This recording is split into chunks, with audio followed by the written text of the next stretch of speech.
Hello everyone and welcome to my channel YNR Trends. The night Nikki Newman hurt her own son was the night Genoa City finally realized that love, when pushed too far, can turn into something more dangerous than hate. It started in the cold, dim light of an old lake house where Nick was tied to a chair.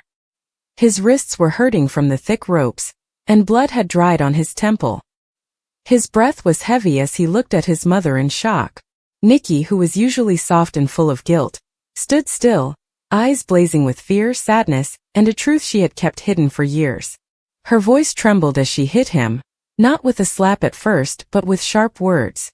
She accused him of being blind, of being careless, and of making her do things she never wanted to do. She screamed that he had no right to decide who should live or die, because in the next room, drugged and barely awake, was Matt, the man everyone wanted to forget, the man Nick thought deserved punishment, the man Nikki was ready to fight for. When Nick said Matt was a monster who had hurt people, Nikki attacked him physically, knocking the chair back, tearing at the ropes, and crying as she shouted that Matt had to be saved, that he had to be free before it was too late. In that moment, she finally told Nick the 3 reasons she had betrayed her son, her family, and everything she had ever believed in. The first reason came as she fell to her knees next to him. Her hands shook as she admitted that Matt had once saved her life many years ago, when she was drunk, alone, and ready to give up. When everyone else had walked away, it was Matt, flawed, dangerous, and already doomed, who found her unconscious, who brought her to safety, and who stayed with her all night, making sure she was okay. He told her in a quiet voice that she still mattered. Nikki's voice cracked as she confessed she had never thanked him, never repaid the debt she owed him, a debt that grew heavier with every year she ignored him. The second reason came out in a raw, painful confession that made Nick stop moving even as he hurt.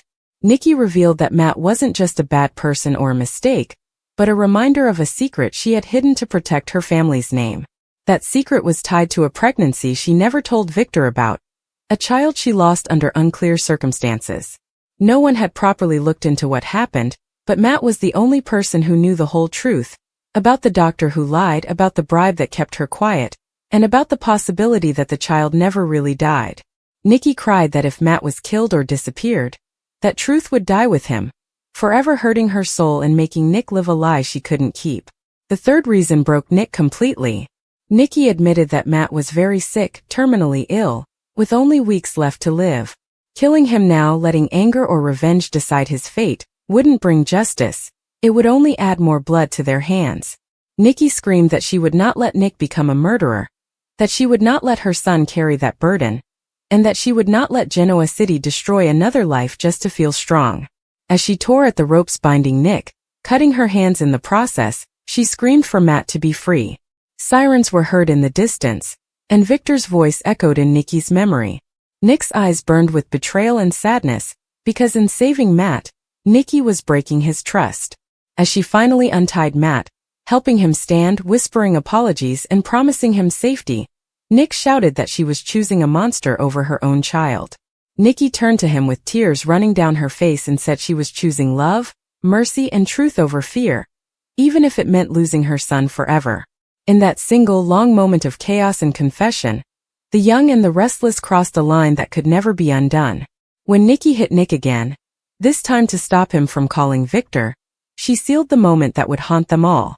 A mother attacking her son not because she hated him, but because love had been twisted by guilt, secrets, and desperation.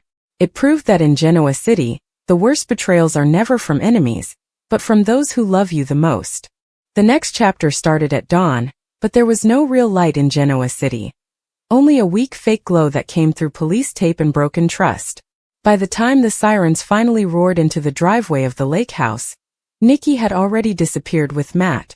Nick was half free, his wrists raw, his heart completely broken. His mother's perfume still hung in the air like a ghost that wouldn't go away. As the police began to search the place and Victor Newman walked out of his car with that calm, dangerous look he always had, Nick knew the world he knew was over, right between one confession and one punch.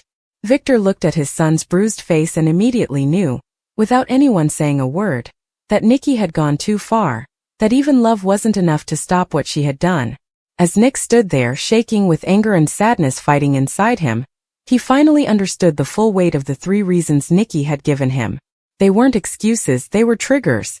The first reason was Matt saving Nikki's life. When Nick told Victor the truth, it poisoned Victor's mind, making his anger worse and forcing him to face a terrible truth. The man he wanted to destroy was also the reason his wife was still alive. The second reason was the lost child, the fake records, and the possibility that Nikki had been made to stay quiet for decades. Victor's eyes grew dark with a fury so cold it blanked everything else.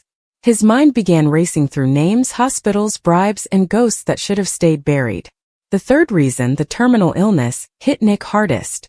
Even though he hated Matt and wanted justice, the idea that his mother had attacked him not to stop a bad person but to save his soul broke him.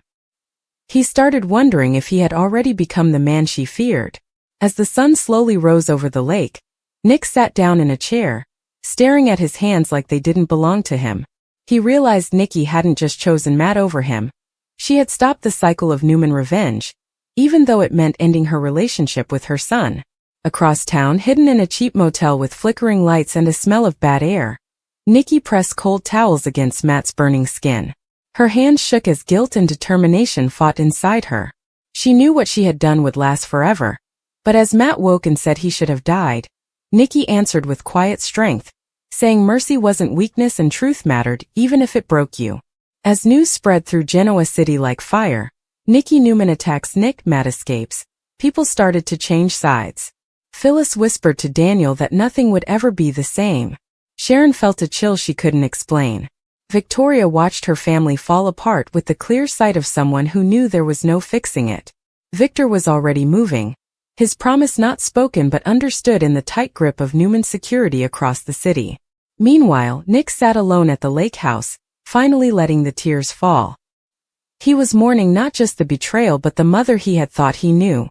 He didn't know that the truth Nikki was running toward would soon come out, bringing with it a past that refused to stay buried, a child who might still be alive, and a reckoning that would force every Newman to choose between blood and forgiveness, power and mercy, revenge and redemption. As the young and the restless moved forward into a new chapter, saving one life might cost them all. The next chapter did not wait for permission. It crashed into Genoa City like a storm breaking glass, because before Victor could even finish issuing orders, before Nick could steady his breathing enough to think straight, the past Nikki was running from began running toward them, and it started with a phone call that shattered the fragile calm of the Newman ranch, a call from a private clinic long thought defunct, a voice trembling as it confirmed what should have been impossible, that sealed records had been accessed, that a child listed as stillborn decades ago had been quietly transferred, adopted under another name, and that someone had been asking questions for weeks, because Matt, sick, hunted and half delirious, had already set the truth in motion. And as Victor listened, the world narrowed to a single horrifying realization. Nikki hadn't just saved Matt to protect a secret, she had saved him because he was the last key to unlocking a lie that had shaped their entire family. And across town Nick felt it too, a shift in the air, a pressure in his chest as if fate itself were tightening its grip, because guilt crept in where rage had lived, forcing him to replay every word Nikki had screamed at him, every blow she had landed, wondering if those strikes were not attacks but desperate attempts to stop him from becoming the man who would destroy his own blood without knowing it. And as Newman security closed in on every motel, hospital, and border crossing, Nikki sat beside Matt as his condition worsened, his breath shallow, his skin burning, and when he finally spoke, it wasn't to beg for mercy but to confess that he had already contacted the one person who mattered, the one person Nikki never thought she would face again, the child who had grown up believing they were abandoned, unwanted, disposable, and Nikki's knees buckled as she realized the truth would no longer be hers to control, because somewhere in Genoa City, or just beyond it, someone with Newman blood was walking straight toward them, carrying a lifetime of unanswered questions and a fury that could rival Victor's own. And back at the lake house, Nick finally stood, wiping his face, making a decision that would define him, because instead of chasing his mother or hunting Matt, he told Victor he wanted answers, all of them, even if they destroyed the family name, even if they proved Nikki right. And Victor looked at his son with a mixture of pride and dread, knowing this was the moment when the Newmans would either evolve or annihilate themselves, while Victoria, ever watchful, began connecting dots no one else could see, realizing that the timing, the chaos, the sudden unraveling was too precise to be coincidence, that someone else might be orchestrating the fallout, using Nikki's guilt and Matt's illness as leverage. And as the sun set again over Genoa City, the city buzzed with rumors of a long-lost Newman heir, of Nikki's violent betrayal, of Victor's looming retaliation, unaware that the most dangerous confrontation was still coming, because the next knock on the door would not be from the police or Newman security, but from the past itself, standing face to face with the family that never knew it existed, ready to demand the truth. And when that door finally opened, nothing, no fortune, no power, no love, would be enough to put the Newmans back together the way they were before. The next chapter arrived with a knock that echoed like a gunshot through the Newman ranch, sharp, deliberate, impossible to ignore. And when Victoria opened the door and saw the stranger standing there, rain-soaked, eyes burning with a mixture of fury and disbelief, carrying a manila envelope worn thin from being opened too many times, the past finally stepped out of the shadows and into the light, because this was not a threat or a rumor or a ghost story anymore but flesh and blood. The child Nikki had been told was gone, now grown, now standing inches from the life that had been stolen, and before anyone could speak, Victor felt it in his bones, that instinctive, terrifying recognition that this moment would either cement his legacy or obliterate it. And as the stranger said their name and demanded to know why every record of their birth had been erased, why their mother had vanished into silence, why their entire existence had been treated like a mistake to be corrected, Nikki, watching the scene unfold on a small motel television as Matt slept fitfully beside her, collapsed against the wall, tears streaming down her face, knowing that every lie she had told herself about protecting her family had only delayed this reckoning, not prevented it. And back at the ranch, Nick stepped forward, voice trembling but steady enough to ask the only question that mattered, whether the stranger had come for answers or revenge, and the answer was devastating in its simplicity, because they had come for the truth, all of it, the kind that burns everything it touches. And as Victor tried to assert control, offering lawyers and explanations and power as if they were shields, the stranger laughed, a sound sharp with years of abandonment, revealing that Matt had already told them everything he knew, about the bribes, the falsified files, the threats that kept Nikki silent. And suddenly Matt was no longer just a fugitive or a dying man but the catalyst that had detonated the Newman family from the inside. And as Victoria watched Victor falter for the first time in her life, she realized Nikki's attack on Nick had not been madness but foresight, a brutal attempt to slow the inevitable, to keep blood from spilling once the truth came out. And across town Nikki finally broke, calling Nick with shaking hands, her voice barely audible as she begged him to listen now, to understand that she never chose Matt over him, never stopped loving her son, but had been trying to save him from becoming collateral damage in a war he didn't even know he was fighting. And Nick, torn between rage and a dawning, aching empathy, listened in silence as his mother confessed everything she had never dared say aloud, admitting that every night she had lived with the fear that this child would come back someday and look at her with hatred, that Victor would see her not as his wife but as a liability, that Nick would lose respect for her forever.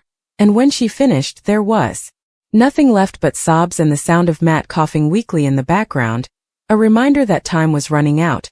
And as the family gathered at the ranch faced the stranger who shared their blood, alliances began to fracture in real time, because Victoria saw opportunity in truth, Nick saw responsibility, Victor saw a threat to his empire, and the newcomer saw a lifetime stolen with interest. And somewhere between those opposing forces lay Nikki, broken yet resolute, preparing to return and face the consequences of her choices head-on, because if mercy had cost her everything, she would not let fear finish the job. And as Genoa City buzzed with whispers of a secret heir, a dying accomplice, and a mother who crossed every line to protect a truth too heavy to carry alone, one thing became painfully clear. The next chapter would not be about who was right or wrong, but about who would survive the truth once it finally stopped asking for permission and demanded to be heard.